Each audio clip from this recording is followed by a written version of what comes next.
vamos a retomar nuestro estudio. Estamos mirando o estamos haciendo una perspectiva confesional y bíblica de la vida asociativa de la iglesia. Ahora vamos a la lección número 2, que es la raíz doctrinal de nuestra afirmación confesional. La raíz doctrinal. El capítulo 26 de la Segunda Confesión Bautista de Fe de Londres es la expresión bautista de la eclesiología congregacionalista. El congregacionalismo enseña que Cristo dio su autoridad de una manera ministerial a la iglesia, la cual está compuesta de miembros y oficiales. Y de manera más específica, esa autoridad se reparte de manera diferente en los ancianos y los miembros de la iglesia, dándole a los ancianos autoridad para gobernar y a los miembros una libertad de poder para participar de la iglesia a través de la comprobación y el consentimiento en aquellos asuntos que Cristo ha determinado, siendo estos asuntos la elección de los oficiales, el reconocimiento de los candidatos a los miembros y la expulsión de miembros impenitentes. Hermanos, el principio que quiero tratar de hacer ahora, tratar de mostrar, es que nuestra confesión de fe, como todos nosotros conocemos, es una riquísima herencia. Es una herencia que no pretende, de ninguna manera nuestros padres quisieron tratar de demostrar que ellos eran únicos o que eran los primeros, y por eso mismo quisieron caminar, vamos a decir así, en pasos que otros habían dado, y simplemente pusieron una línea clara en aquellas cosas que ellos pensaban diferentes. Pero de toda esa cantidad de capítulos y párrafos, hay tanta continuidad, tanta igualdad con nuestros hermanos en la doctrina ortodoxa, reformada, congregacionalista, pero la parte bautista es lo que hizo la diferencia.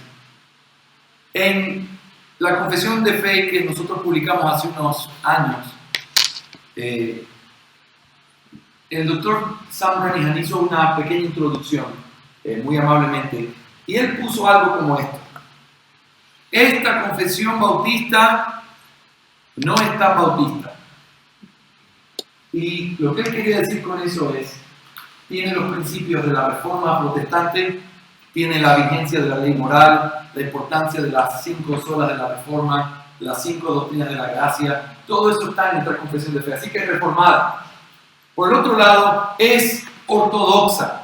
¿Por qué? Porque tiene el concepto niceno de la Trinidad, la cristología de Calcedonia, y tiene todos los diferentes argumentos históricos de la fe que la iglesia siempre ha confesado.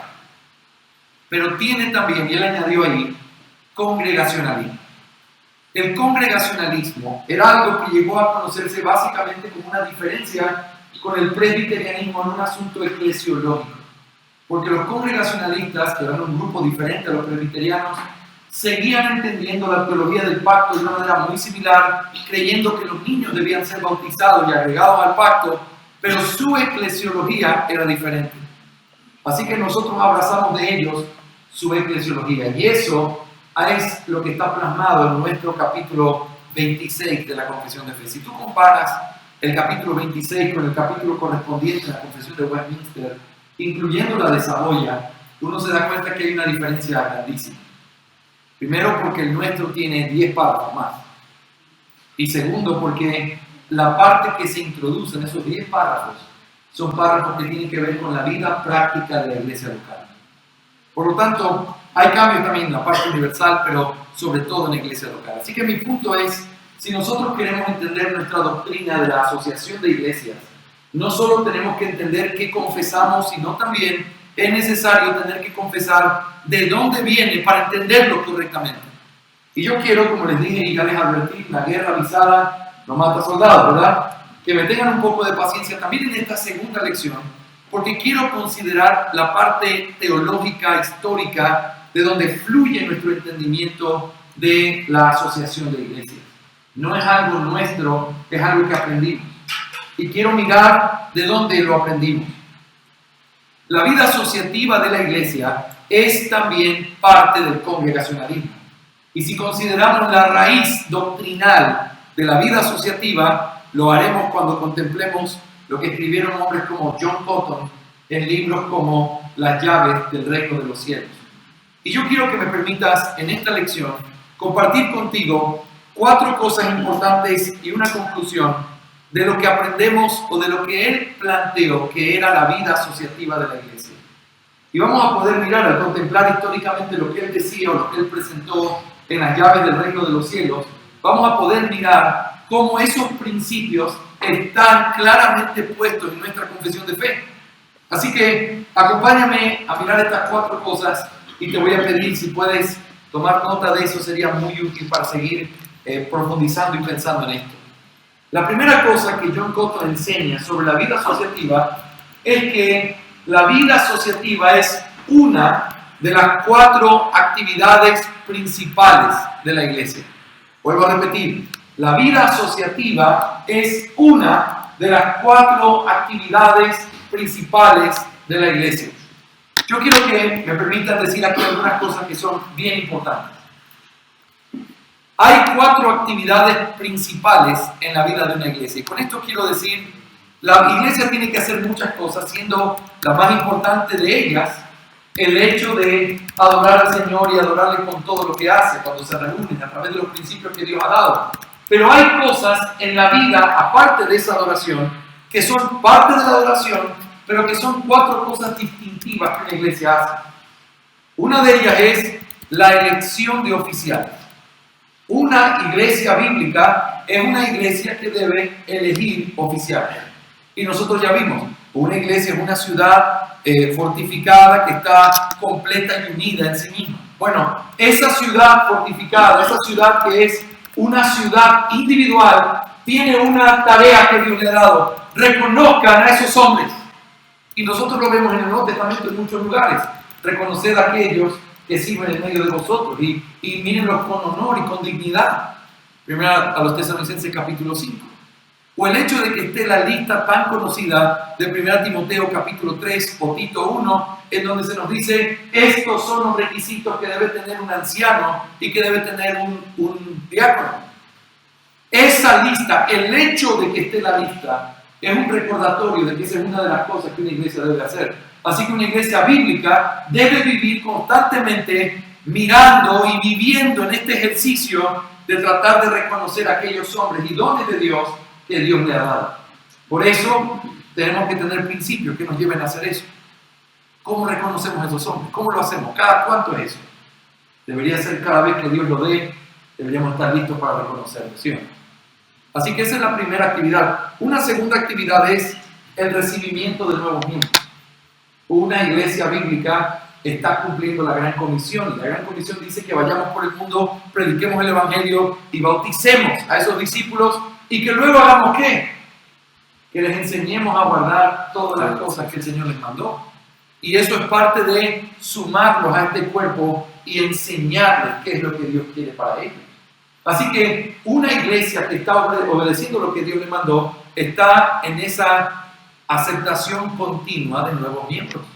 Es la parte natural. No con esto quiero decir que tenga que haber cierta cantidad o cada año. Lo que estoy diciendo es, así como los pastores, estamos en esa continua búsqueda. Y una iglesia sana está predicando el Evangelio, discipulando a los nuevos creyentes, llevándolos por el proceso para poder bautizarlos y sumarlos a la membresía. Eso es parte de la vida de la iglesia. Así que elección de oficiales, recibimiento de miembros, expulsión de miembros impenitentes. Hermanos, tristemente, hay iglesias que se jactan. Hace 10 años aquí no hemos tenido una disciplina eclesiástica. Eso debería ser algo para asustarse. Por 10 años, pecadores que viven en pecado y que luchan con su pecado, y algunos seguramente inconversos en medio de la membresía, y no ha habido ninguna disciplina, ningún proceso, ninguna cosa que muestre que se está tratando de guardar la santidad en la casa de Dios. Eso no es motivo de jactancia, eso es motivo de vergüenza y de quebrantamiento. Porque vivimos en medio de una necesidad en donde tenemos que corregirnos y ayudarnos el uno al otro. Y a veces cuando comenzamos a apartarnos, necesitamos hermanos fieles que golpeen nuestra cabeza y nos traigan de regreso. Me encanta enseñar esto cuando hablamos de las llaves del reino, como el ministerio del copiloto en un carro. Cuando uno va haciendo misiones, y muchos de ustedes saben esto perfectamente, lo hacen todo el tiempo, uno va a esos viajes largos Y entonces llega el momento donde después de predicar en el día del Señor y de haber ido a la misión y de predicar por allá, vienes a las 10 de la noche volviendo a tu casa y tienes que tener a alguien clave ahí adelante, bien despierto, con el café en la mano y con un vozarrón. Y el único trabajo que tiene ese hombre es mirar los ojos del que maneja. Porque cuando comienza a cerrar los ojos y hacer así, él tiene que gritar una aleluya, alguna cosa así, pero que lo despierte, de manera que ese hombre no caiga en un accidente de tránsito que va a perjudicar a todos. Ahora, si nosotros viviéramos así en la iglesia, sería una realidad. La gente, usando la analogía, se cansa y le da sueño. Pero si tuviéramos a alguien que está mirándonos los ojos, apenas comenzamos a parpadear, comienzan a gritar: despiértate, ten cuidado, no es por ahí.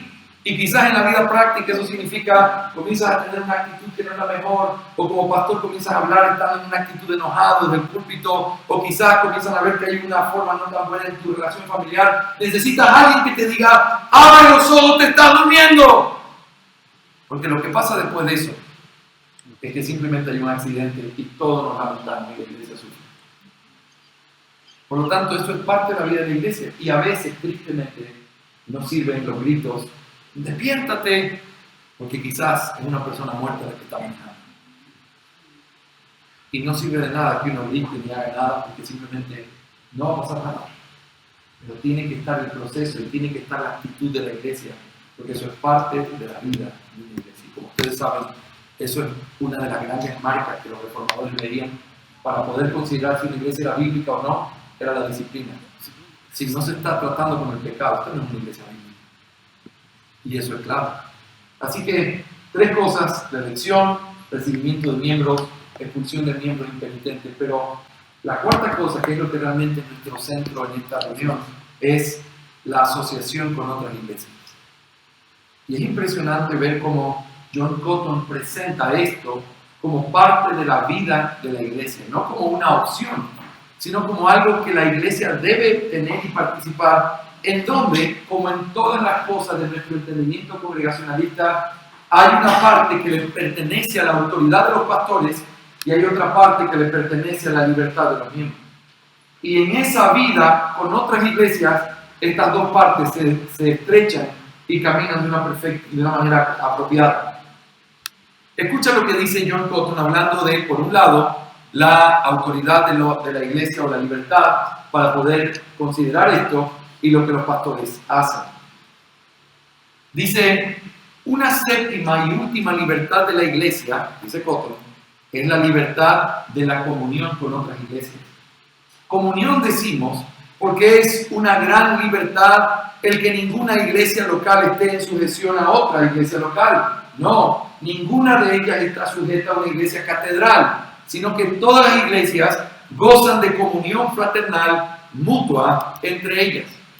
Y luego, más adelante, al hablar de los pastores, dice como punto 10 que una de las autoridades o de la forma que se manifiesta la autoridad de un pastor es en el poder representar a su iglesia en una asamblea de iglesia. Entonces quiero que piensen conmigo por un minuto. Esto es tan importante en la vida de la iglesia que en la libertad de los miembros hay algo que tiene que ver con eso y en la autoridad de los pastores hay algo que tiene que ver con eso.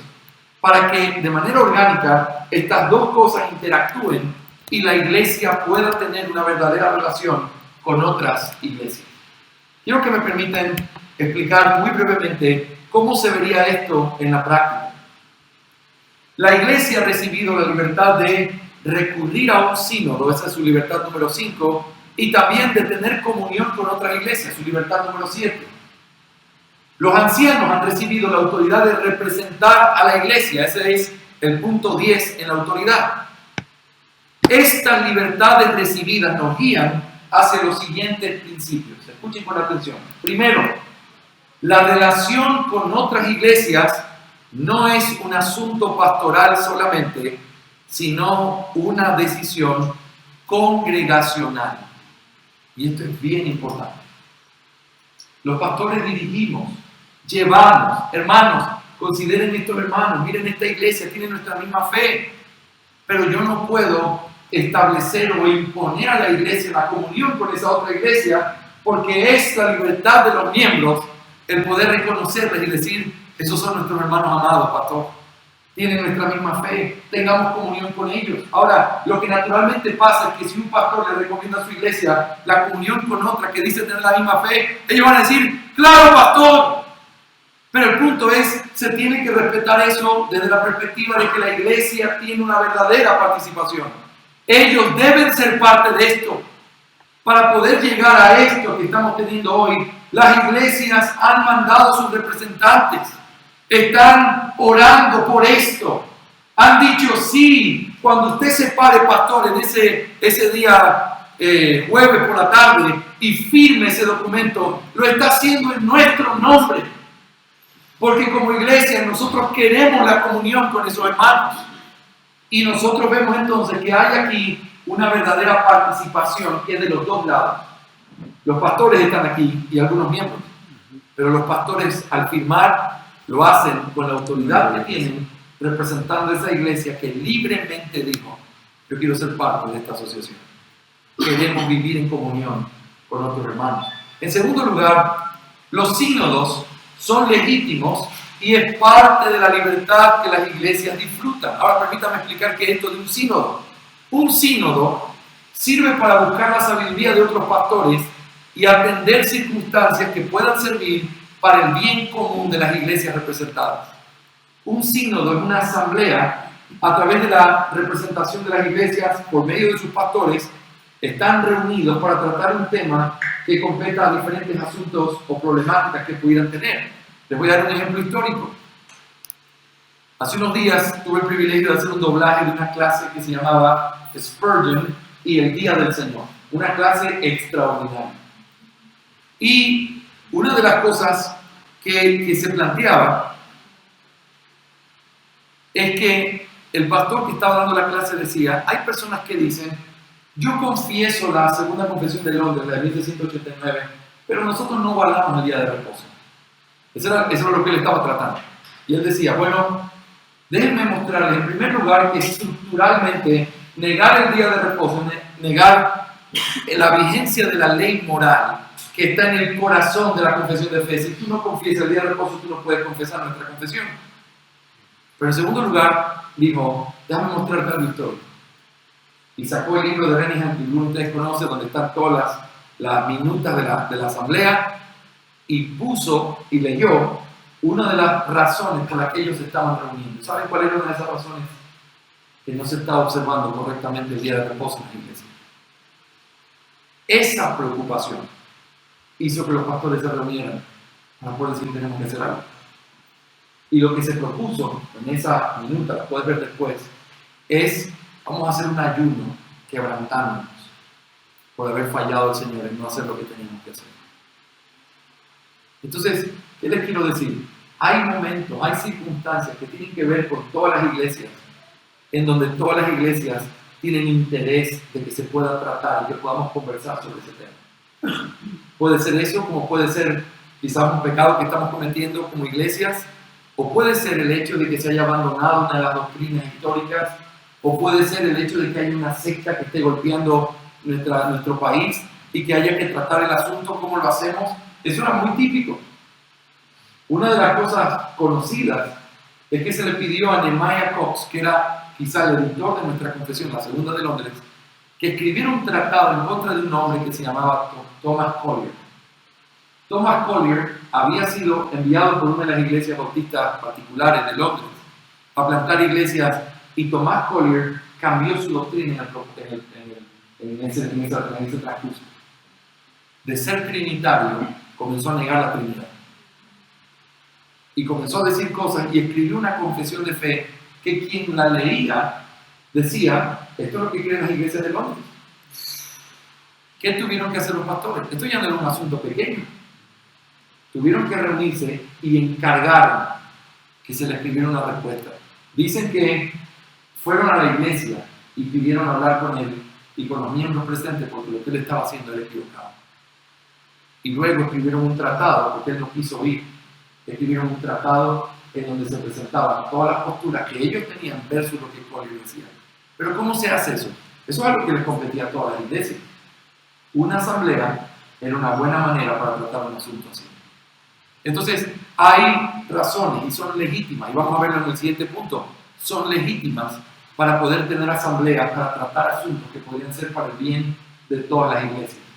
Ahora, en tercer lugar, aunque los ancianos tienen autoridad para representar a sus iglesias en estos sínodos, las decisiones o determinaciones que se hagan en ese sínodo no pueden ser impuestas a la iglesia, sino que deben ser presentadas y aprobadas por los mismos.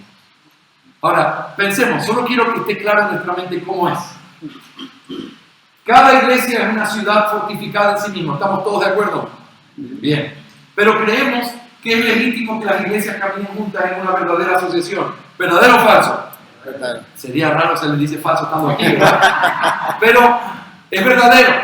Ahora, pero ¿cómo nosotros vemos de manera práctica esa asociación?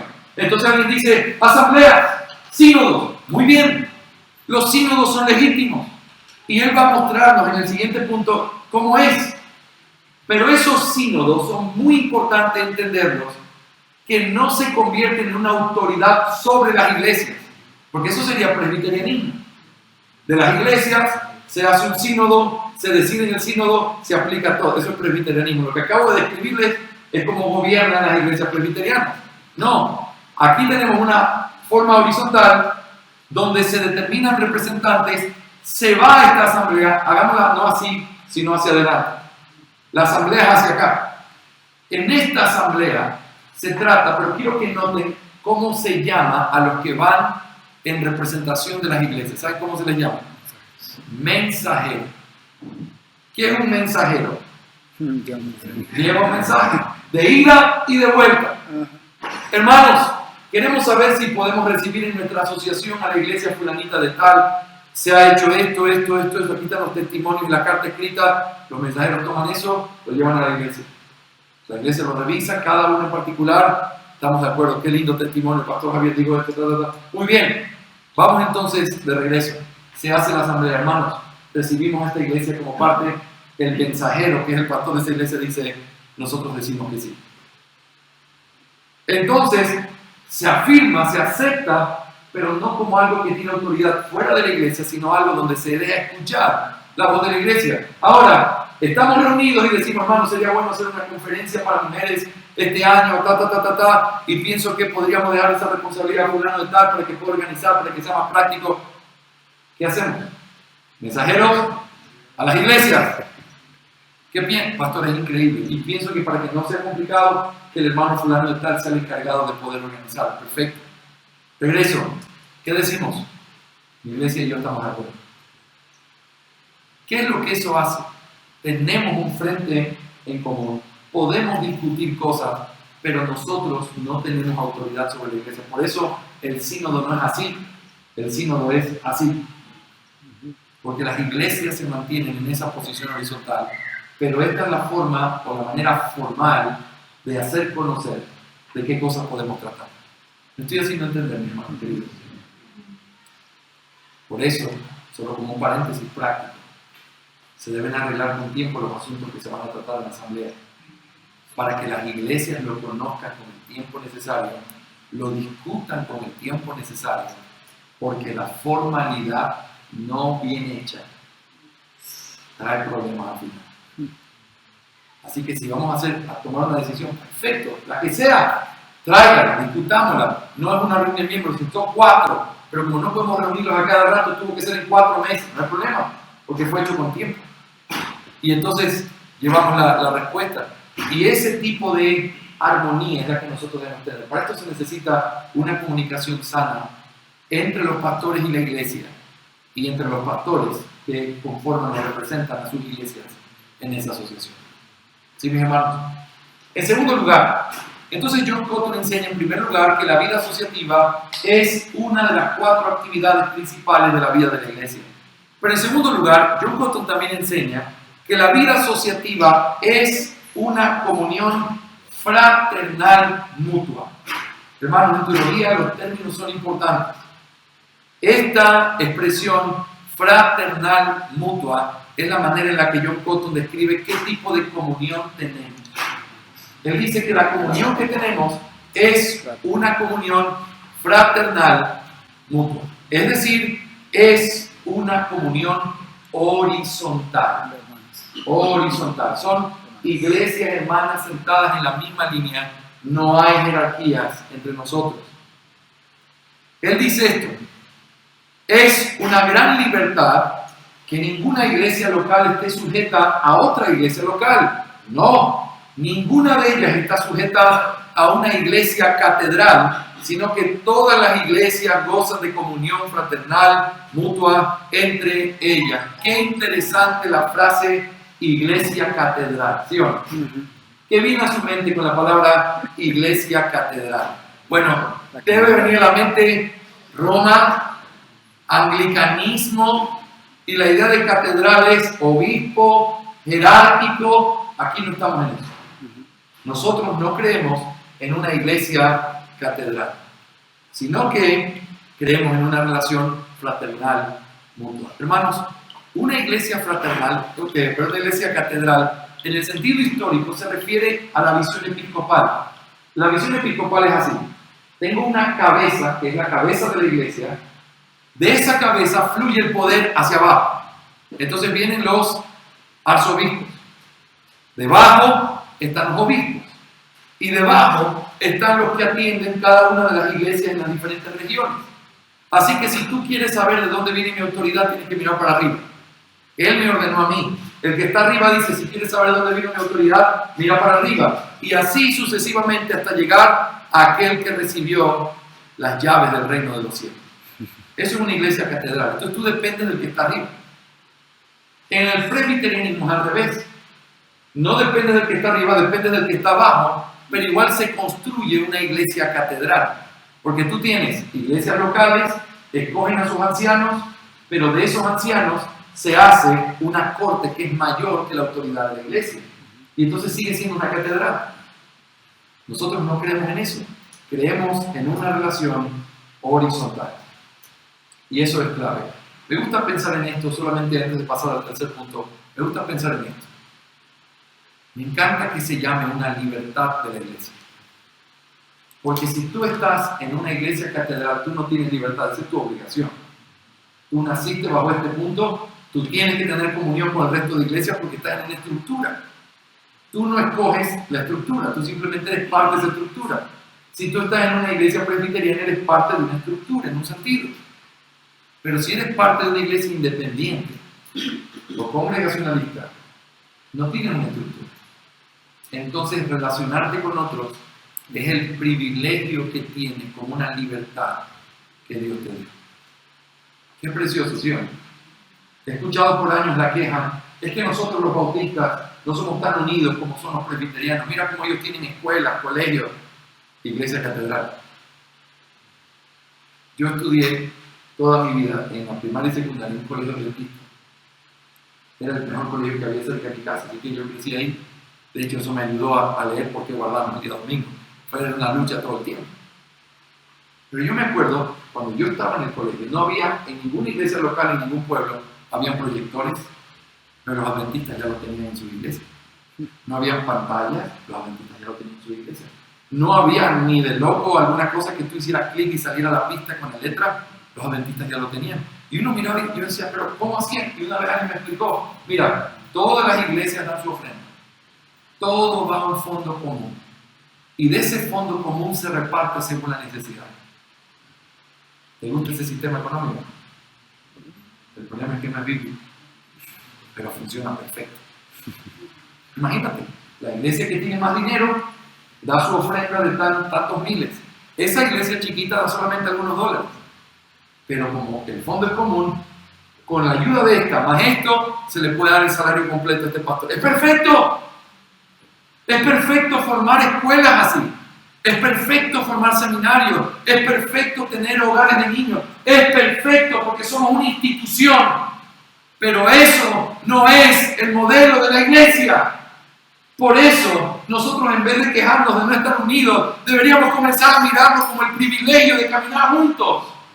¡Qué alegría ver un seminario constituido por muchas iglesias que trabajan juntas! ¡Qué alegría ver plantación de iglesias en muchos lados! por iglesias que trabajan juntas, no catedrales, no denominaciones universales. Iglesias sencillas como la tuya y la mía, que caminamos en una relación mutua, fraternal, donde tenemos necesidades económicas, donde no tenemos todos los hombres que queremos, donde no tenemos toda la educación que quisiéramos tener, donde no tenemos muchos edificios, pero si somos muchos, podemos hacer una diferencia en su vida. Amén. Quiero agregar una cosa más antes de pasar a nuestro tercer punto. Cuando hablamos de esta comunión fraternal mutua, eso no elimina que en la práctica, en una asociación, se necesite un tipo de orden para poder llevarlo a cabo. Y es importante entender eso. Nosotros en Ecuador, en nuestra asociación, y ustedes lo saben, les contaba sobre eso alguna vez, nosotros quisimos eliminar la palabra presidente, vicepresidente, no porque estén bien o mal, simplemente porque queríamos enfatizar en esto. Hicimos una edición el año pasado en nuestra asamblea, se preguntó a las iglesias, todas de acuerdo. Entonces ya no es el presidente, sino el que preside. Ya no es el vicepresidente, sino el asistente del que preside. Y la pregunta es ¿por qué? Porque queremos asegurarnos a toda la manera posible de que no se crea una jerarquía de nosotros. Y entonces, el hecho de tener una comunión horizontal no significa que no podamos organizarnos. Debemos hacerlo. Alguien debe ser el que convoca, porque las iglesias le dan esa responsabilidad. Es una responsabilidad de servicio, no de jerarquía. Y tienes una administración que hacer. Hay, bueno, no secretario porque eso es vitalicio, eso no se puede abrir aquí. Eso es para siempre en esta asociación. Ese puesto nunca va a estar de cambio. Pero piensen en esto. El que lleva las minutas, el que convoca la reunión, el que dice, a ver, estos son los puntos del orden del día. Todo eso es parte del orden para podernos entender bien. Eso no debe ser menospreciado como eso es tener jerarquía. No, eso es orden. Y se necesita un orden. Se pueden hacer cosas para ayudar a proteger que eso no se convierta en una jerarquía. Por ejemplo, cambien a los que hacen eso cada año. Yo soy el que preside este año. Muy bien, el próximo ya no voy a ser yo. Va a ser alguien más. Porque no es mi asociación, somos una asociación. Y trabajamos en conjunto. Entonces, solo para que nunca se vaya a nuestra mente, no te asustes si ves el presidente de la asociación. Si es que se entiende y se explica y se protege de que eso es para servicio temporal y que no es jerarquía. ¿Sí, hermanos? En tercer lugar, John Cotton ve entonces, hasta aquí hemos dicho, ve la vida asociativa como una de las 4 actividades principales de la iglesia. En segundo lugar, ve la vida asociativa como una comunión fraternal mutua. En tercer lugar, él ve 7 maneras en las que se ejerce esa comunión entre iglesias. Y esto es muy conocido por nosotros, lo hemos estudiado, pero hay 7 formas en las que él dice que las iglesias pueden tener esa comunión entre sí. Estas son las 7 cosas. Voy a mencionarlas brevemente y explicarlas en pocas palabras. La primera cosa que él dice que es de manera práctica, cómo se ve la ejecución o el ejercicio de esta comunión es a través de la participación. Participación se refiere a tener una verdadera comunión. Déjenme decirlo de otra manera sin que nadie se escandalice. Es como si yo tuviera una membresía extendida en el resto de iglesias locales, de manera que no para votar, no para elegir, pero para participar, por ejemplo, en los sacramentos, en la cena del Señor. Qué bendición es que un miembro de la iglesia de ustedes, allá en Barranquilla, se nota que quiero conocer Barranquilla, entonces, allá en Barranquilla, va a ese cielo en la tierra que es Neiva. Estoy tratando de ponerme bien con mis hermanos otra vez. Pero él llega y entonces el pastor David manda una carta. Pastores, les ruego que reciban a mi hermano fulano de tal, que está yendo para unos trabajos a ese lugar y se va a quedar por 2 semanas. Recíbanlo como si fuera uno de ustedes. Eso a nosotros nos da un mayor conocimiento. Esto lo practicamos aún con iglesias que no son parte de la asociación, pero mucho más y con un sentido todavía más de pertenencia en aquellos que son parte de la asociación.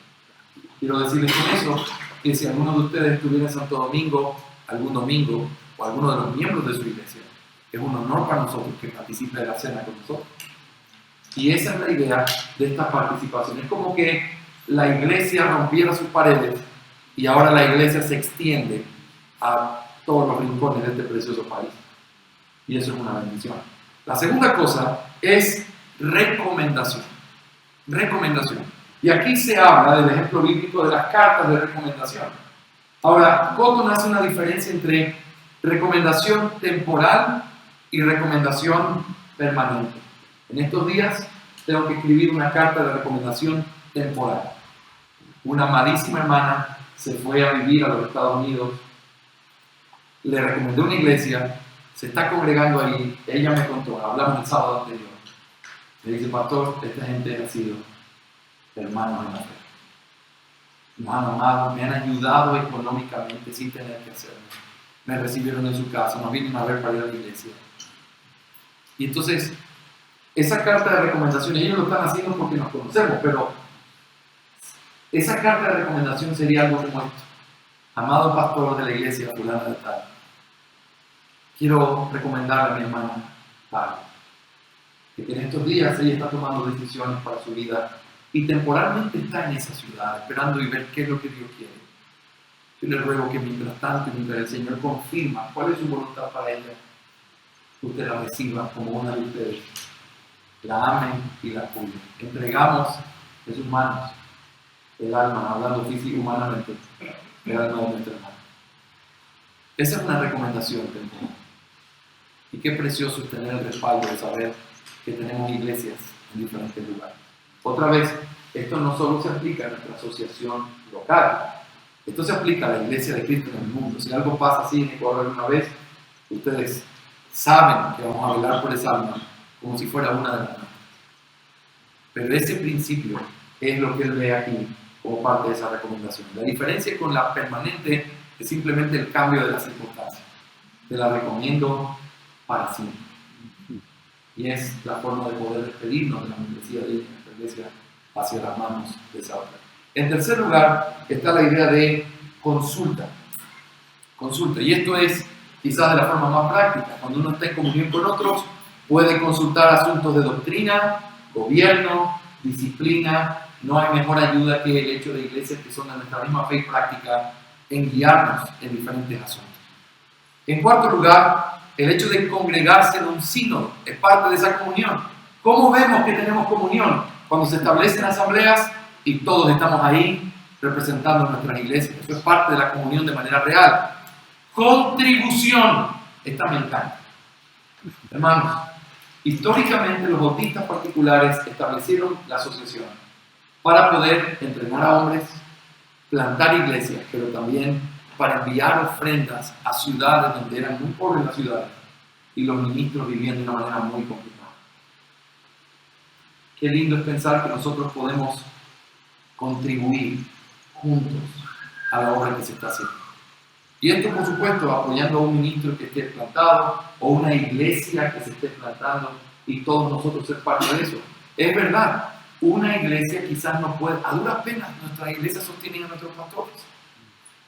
Pero si somos 2, 3 o 4 o 5 o en este caso 8, con una visión pensando de poquito cada una, podríamos hacer la diferencia, por lo menos para llegar a un medio sueldo o a un sueldo básico para este pastor. Eso hace la diferencia y va a permitir que la obra de Dios se haga. Hermanos, esa es la voluntad de Dios para nuestra vida. Así lo vemos en la iglesia y así lo vemos en el Nuevo Testamento.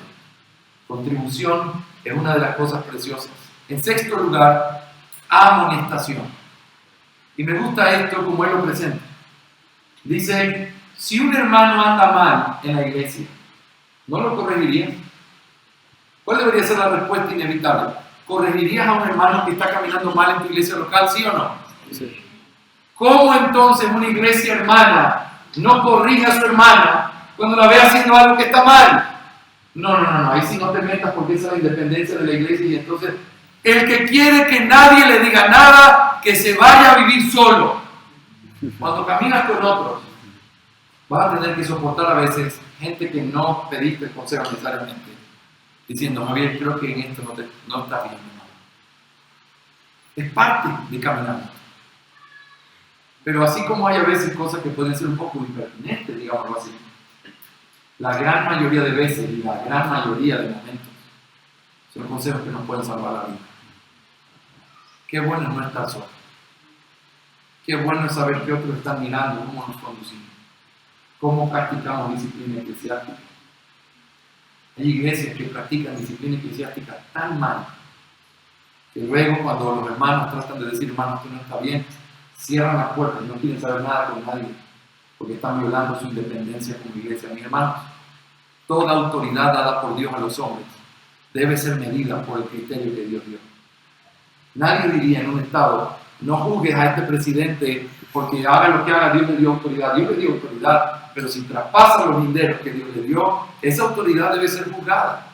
Y no estoy hablando de anarquía, ni estoy hablando de... pero estoy hablando de que tiene que haber un criterio. Eso no es correcto. Si lo mismo pasa en un matrimonio, le digo a veces a los pastores que se ponen un poco así con este tema, le digo, ok, si viene una mujer a tu casa y te dice, mi esposo me golpea todos los días, tú le dirías, bueno, ese es tu esposo, Dios le dio autoridad, así que resuelve con él, porque tú harías eso. Que Dios nos libre de hacer eso. Por supuesto que lo que haría es tratar de ayudar a esa relación. Primero poniéndole a ella seguro, ven acá, quédate aquí, yo voy a hablar con tu marido, vamos a resolver esto con la ayuda del Señor. Ven acá, tu esposa está en mi casa, está segura, yo lo que quiero, mi meta es ayudarte en esta relación. Pero tú tienes que dejar de hacer lo que estás haciendo. Si ese hombre dice, tú te metes en mi casa y a ti quien te dio permiso, todo el mundo, cualquiera que lo juzgara, diría, ese hombre está equivocado. Lo están tratando de ayudar. En una iglesia, no estoy diciendo que nosotros tenemos que opinar de todo lo que pasa, pero casualmente nuestra confesión de fe es de eso que se habla. Una disciplina mal hecha, alguien que ha sido lastimado por un mal procedimiento, ¿qué se debe hacer? Tratemos de ayudar, tratemos de aconsejar, no dando órdenes, no juzgando, no. Ponte al lado y trata de resolver el problema como lo harías si realmente quieres arreglar ese problema matrimonial. Hermanos, hay un gran desafío que lleva tiempo. Hoy estamos en Ecuador. Aquí está Isaíto conmigo, representando la Asociación del Ecuador. Estamos tratando un tema que tuvo que haberse resuelto a principio de año. Y se le ha dado largas, y escribe cartas, y contesta cartas, y recibe cartas. Todo con el propósito de ayudar. Gracias a Dios se han abierto un poquito de puertas. Tengo que reconocer que en la sabiduría de pastores hay mucha prudencia. Porque hay gente acelerada como yo.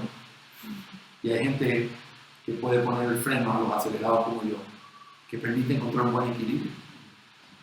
Y a veces lo que puedes hacerlo rompiendo en un día para abrirlo y encontrar que no tienes que romper la chapa, sino que eso puede funcionar bien, te demora a veces un año. El punto es, al final, se trata de aprender a vivir el uno con el otro. Y no es fácil, pero tenemos al Señor y eso es suficiente. Amén. Y tenemos su palabra que establece límites, pero tenemos que aprender a escuchar. En séptimo y último lugar, también él habla de propagación o multiplicación de iglesia. Y es otra vez el tema de la contribución, la ayuda mutua. Esto es parte de esa comunión. Así que hemos visto hasta aquí tres cosas que Cotton enseña. La vida asociativa es una de las 4 actividades principales de la iglesia. La vida asociativa es una comunión fraternal mutua. Hay 7 maneras en las que se puede ejercer esa comunión, pero en cuarto y último lugar, esto es lo último que dice Cotton, o que he resumido, es los sínodos son la manifestación más práctica de la vida asociativa y hay 3 razones por las que se puede recurrir a estas asambleas en caso de emergencia. Y voy solamente a mencionarlas. Él dice en primer lugar, cuando una iglesia que carece de luz o de paz en casa desea el consejo y la ayuda de otras iglesias, de unas pocas o de más, ese es un buen momento para reunir. Hermanos, no sé qué hacer aquí. No sé cómo tratar este tema. Nunca había tenido que disciplinar a otro pastor en mi propia iglesia. No sé cómo actuar con estos diáconos, ¿no? necesita luz. ¿Qué hacemos? Se puede convocar una asamblea y reunirnos a tratar ese tema para ayudar mutua. Segunda cosa, dice, cuando alguna iglesia se encuentra bajo escándalo por corrupción en su doctrina y práctica y ya no hay manera de que pueda ser restaurada mediante más avisos privados por parte de sus propios miembros o de sus ministros o hermanos más cercanos. Esto es muy interesante. Es interesante por cómo lo pone en un balance. Hermanos, las iglesias es parte de la libertad de los miembros convocar o pedir un sínodo. Y eso pone un balance. Los pastores tienen autoridad, los pastores pueden y deben gobernar la iglesia, pero esa autoridad tiene un límite. Y ese límite tiene que ser tratado de todas las maneras bíblicas posibles, llevándolo a pensar, haciendo esto, haciendo aquello, pero cuando eso ya no funciona, la iglesia debe tener alguna manera que no sea simplemente me voy de esta iglesia porque este hombre es un tirano. Eso pasa en iglesias donde hay solo autoridad pastoral, no donde hay libertad de la iglesia. Porque no estamos hablando aquí de anarquía ni de desorden. Estamos hablando de que los principios bíblicos se tienen que cumplir. Cuando hay alguien que está pecando, se lo debe confrontar en amor. Pastor, esto está mal, esto no está bien. Si eso no funciona, debe ser dicho delante de más testigos. Y si eso no funciona, debe ser tratado con la iglesia. Pero ¿qué pasa si no hay más después de eso? Tiene solamente dos opciones la respuesta. O salgan de esa iglesia porque esa iglesia es de ese hombre y no de Cristo. O, hermanos, ayúdenos. Y los pastores podemos llamar a ese pastor y decir, mi hermano, hablemos. No permitas que esto se haga así. Tú sabes que eso no es lo que creemos. Tienes que escuchar a los hermanos. Permítenos ayudar como hermanos que podemos interceder como testigos imparciales. Te amamos y tú lo sabes. Eso es lo que se está definiendo. Es triste pensar que la única opción que a veces le queda a un niño es irse de la iglesia. Porque nada va a cambiar. Hay pastores que se gozan de decir, aquí todos se pueden ir, pero yo siempre voy a estar aquí. Si tú no puedes ser disciplinado en tu propia iglesia, hay algo que no está. Y ese es el principio que está diciendo aquí. Se puede, después de haber hecho todo lo que se tenía que hacer. Por favor, reúnanse. Nosotros somos parte de esta asociación. Nuestros pastores. Y esos pastores van a poder ayudar, no ejerciendo autoridad sobre la iglesia, pero para administración y consejo. Qué bendiciones no estar solos. Porque yo puedo ser ese tirano. ¿Sí o no? Sí. Yo puedo ser el que tome la autoridad y se crea el dueño de la iglesia porque yo la planté. Porque a mí la gente me respeta, porque ese no es mi papel. Y la iglesia tiene que tener los principios para poder tener eso siempre en claro. Vuelvo a repetir, no estoy hablando de anarquías, ni de gente que vota y pone pastores. Estoy hablando de principios que puedan ayudar a que nunca se corrompa el santo oficio del pastorado por causa de hombres que no están haciendo lo que Dios hace. En tercer y último lugar, él dice también que puede acontecer que el estado de todas las iglesias del país sea corrompido y al comenzar a discernir su corrupción podrían desear la participación y el consejo de otras iglesias para una reforma rápida, segura y general. Esto entra dentro del caso de, por supuesto, tienen que saber que los congregacionalistas no creían en la unión de la iglesia y del Estado. Cuando dice general está hablando de la asociación, de esa visión general del Estado. ¿Qué pasa si, como el ejemplo que les di, descubrimos que todos hemos fracasado en la crianza de nuestros hijos o en la piedad familiar? No se está enseñando en ninguna iglesia sobre el culto familiar. Y los pastores llegamos a ser quebrantados por la convicción de que hemos fallado en eso. En el caso de ellos, eso era algo que a ellos les preocupaba, así como la observancia del día de reposo. Y se reunieron y pidieron que se hiciera ayuno en cada iglesia para poder quebrantar su corazón delante del Señor. Eso también es razón para un signo. Finalmente, hermanos, quiero concluir diciéndoles o haciendo una importante declaración. Y esa declaración es la siguiente. parte desde esta pregunta. ¿Hay algunas diferencias entre el entendimiento que John Cotton tenía de las asociaciones eclesiásticas y nuestros padres bautistas particulares? Es una pregunta importante. Porque cuando uno lee el libro de las llaves del reino, pareciera que su autoridad es como un poquito más marcada que lo que era en la vida de las iglesias bautistas particulares. Y ciertamente tengo que decir lo siguiente. Hay algunas cosas que nos pueden llevar a pensar que hay ciertas variaciones. Por ejemplo, el hecho de que ellos entendieran todavía el bautismo de infantes, a diferencia del bautismo solo de creyentes, la pregunta que uno haría es, ¿qué tantas implicaciones tiene eso en las otras doctrinas relacionadas con la vida de la iglesia?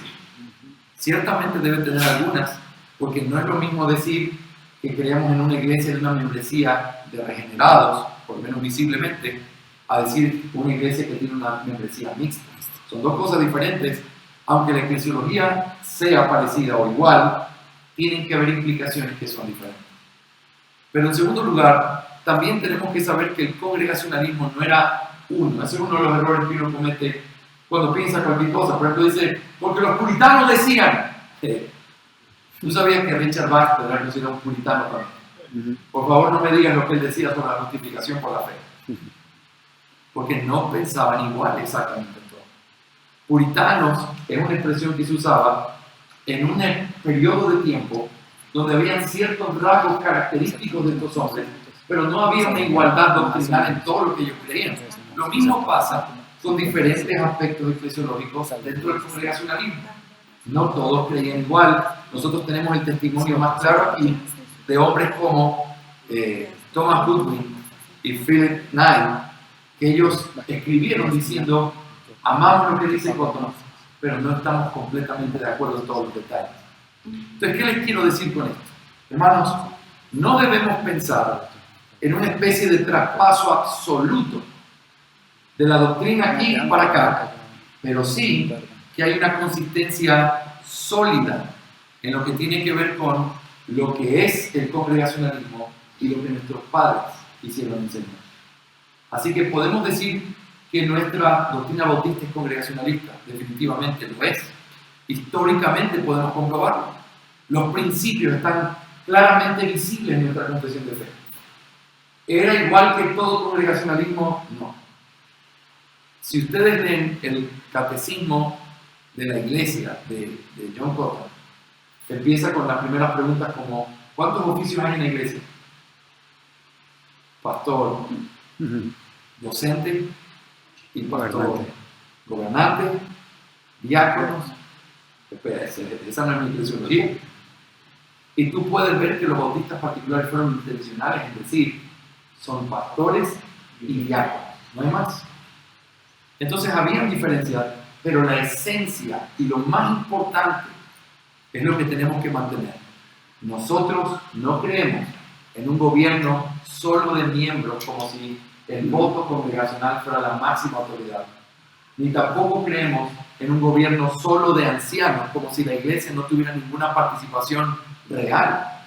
Nosotros creemos en un gobierno congregacional que incluye la autoridad legítima que tienen los ancianos y una libertad que es una participación real de la iglesia en las cosas que Dios determinó. Eso es lo que nosotros podemos concluir con respecto a eso. Dos aplicaciones prácticas para terminar. Hermanos, hay una lucha que nosotros vamos a tener toda nuestra vida, que es con la consistencia. Todos nosotros somos inconsistentes o incoherentes entre lo que decimos creer y lo que practicamos. Y eso es una realidad de nuestro pecado remanente. Y vamos a seguir luchando todo el tiempo. Pero esto también se extiende a otras doctrinas como la eclesiología. Y entonces, por eso es importante, en primer lugar, entender lo que decimos creer. Ver una asociación creada no es la meta final. Es que sus iglesias y todos los pastores entiendan cuáles son los principios que rigen esa asociación. Porque podemos tener nombre y no serlo. Y todos nosotros sabemos que eso es así. Por lo tanto, entender lo que decimos creer. Por eso, con el permiso de ustedes, he tratado de presentar qué es lo que creemos y de dónde viene nuestra fe, para poder recordar cuáles son esos principios. Esto es lo que creemos. Hay que estudiarlos. Y hay que entender no solamente los aspectos históricos, sino entender por qué ellos lo creían. Y eso es lo que vamos a hacer en nuestra próxima lección. Ir a la Biblia y decir por qué ellos creían que esto era así. Pero es importante entonces entender lo que decimos creer. Pero en segundo y último lugar, debemos vivir lo que decimos creer. No solo entenderlo, eso es una parte importante. Y estoy seguro que en el camino nos hemos topado con mucha gente. Yo me acuerdo siempre las ilustraciones que me daban, que había iglesias que decían Iglesia Reformada, la última ola apostólica. Entonces, ok, eso, hay algo ahí que no están entendiendo bien. Y tienen diferentes grupos que tienen nombre y que no logran entenderlo. Ahora, tienes que entenderlo. Y quiero decirles esto, no siempre la ignorancia significa maldad o mala intención. Quizás es ignorancia que tiene que ser ayudada. Pero en este segundo punto, aquí hay algo más complicado. Porque una vez que lo entiendes, debes tratar de vivirlo. Y eso sí se vuelve complejo, porque el que lo sabe e intencionalmente no vive lo que dice creer, está mintiendo. En la primera carta de la confesión de fe, en la carta introductoria de esa confesión, nuestros padres dijeron que no había una infamia ni algo peor, un pecado más aborrecible que decir una cosa y vivir otra. Y ellos dijeron eso defendiéndose, diciendo, esto es lo que creemos. Y nosotros, que Dios nos libre de decir esto es lo que creemos, pero realmente creer otra cosa, para que ustedes estén tranquilos, les decimos eso. Eso es lo que algunos presbiterianos dijeron. Que Dios nos libre de eso. Y por eso dicen que es uno de los peores tipos de pecado que uno puede tener. Por eso necesitamos vivir siendo consistentes. Pero tenemos que recordar que esa consistencia o esa coherencia es un proceso continuo de crecimiento y de rendición de cuentas. Hoy, 3 años después, ustedes no están donde están. Gloria a Dios por eso. Pero yo espero que 3 años después, aunque sigan sosteniendo las verdades preciosas que decimos creer, espero que su madurez y su comprensión sea todavía más grande y más madura, de manera que podamos ser de ayuda para muchas otras iglesias que tienen que sumarse. Hermanos, la consistencia o la coherencia es vital en la vida de toda iglesia. Por eso una iglesia bíblica tiene que reformarse todo el tiempo a la luz de la palabra de Dios. Y esta doctrina no es la excepción. Que el Señor nos ayude y nos sostenga. Vamos a orar. Amado Señor, gracias por permitirnos meditar en estas verdades. Gracias, Señor, por recordarnos que no estamos solos en nuestra fe, que somos herederos de un riquísimo legado. Y te pido, Señor, que nos ayudes a entender estos principios, no con el propósito de llenar nuestra mente simplemente, sino para poder vivir conforme a lo que creemos que tu palabra enseña. Gracias por estas iglesias. Gracias por su deseo de aplicar lo que han entendido durante estos años, Señor. Ayúdanos a vivir así, de ser humildes, a quebrantarnos y cambiar cuando eso deje de ser así. Lo pedimos en el nombre de Jesús. Amén.